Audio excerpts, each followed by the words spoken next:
এটা ডাঙৰ কথা ৰফিকুল সাহেবে কলে আৰু দেৱব্ৰত শইকীয়াই কলে যে লোৱাৰ আসামৰ পৰা মানুহ আপাৰ আসামত যাবই হাৰি কিয় যাব ককচোন দৰে কিয় যাব তাৰমানে আপোনালোকে গোটেই অসমখন ল'বই তাৰমানে আপোনালোকে মিয়া মুছলমান মানুহখিনিয়ে গোটেই অসম ল'বই আমিও ল'ব নিদিওঁ হৈ গ'ল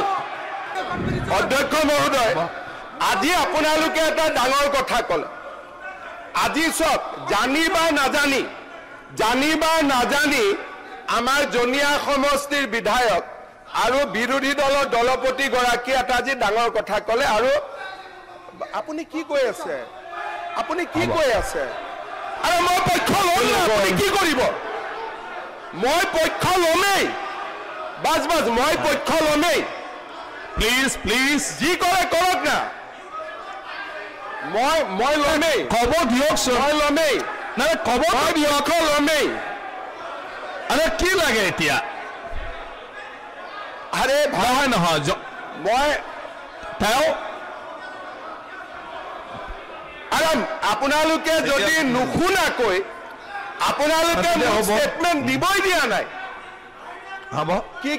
ডিভাইড এন্ড রুল ঠিক আছে হ'ব একো অসুবিধা নাই এতিয়া আপোনালোকে পঢ়িল শুনক আচ্ছা আজি আপোনালোকে কি ক'লে এটা ডাঙৰ কথা ৰফিকুল সাহেবে ক'লে আৰু দেৱব্ৰত শইকীয়াই ক'লে যে লোৱাৰ আসামৰ পৰা মানুহ আপাৰ আসামত যাবই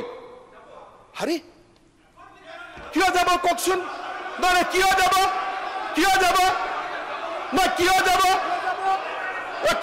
আপোনালোকে কওক তাৰমানে আপোনালোকে গোটেই অসমখন ল'বই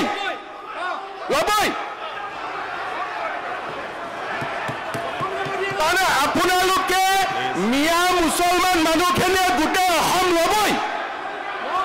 আমিও ল'ব নিদিওঁ হৈ গ'ল